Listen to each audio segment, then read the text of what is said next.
been a hell of a year for you, what with 2 Palme d'Or wins in 5 years and Triangle and Talus doing so well. So what changes, if anything, with the win of a second Palme d'Or? Well, I have said that the first one is putting pressure on your shoulders and the second one is taking it away. Then the second one is showing everybody that the first jury that gave me the Palme d'Or was right, you know.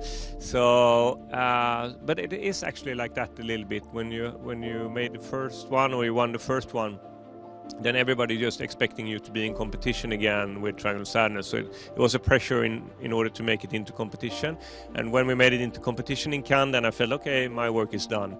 And then when we were winning a second time, it was, of course, absurd feeling in many ways, and you couldn't expect it at all. But now it just feels like, yeah, I feel free. And with the European Film Awards, we've seen something of a broadening of the horizons with films like Saint-Omer or even Holy Spider being nominated. What do you think about that, this kind of broadening of what it means to be European cinema? Well, I think it's great. I think the contenders that are this year, that have the nominations, are really good films. So it's a tough competition this year.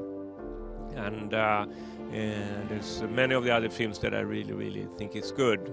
So I definitely believe that it's better for cinema that we don't narrow it down and the expression is in a very specific style or way. I think you have to show the audience there's a big palette and a big spectrum of the expressions.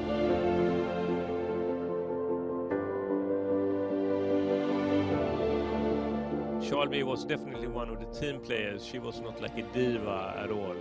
She was someone that helping her teammates to do a good performance. She was lifting up also the whole crew and the film team. A very generous and warm person. At the same time that she was like performing on a very high level.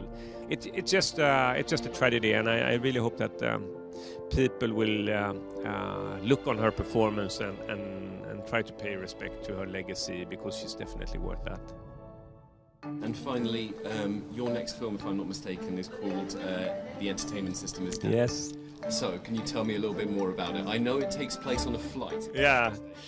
Well, I have been interested for quite a long time how we are consuming images on this digital world on the small platforms, and how we almost have becoming like addicts to it. So the new film Entertainment System is taking place on a long-haul flight, and quite soon after takeoff, when everybody is starting to look at these screens that is in front of them on the seats, the passenger gets the horrible news that the entertainment system is not working.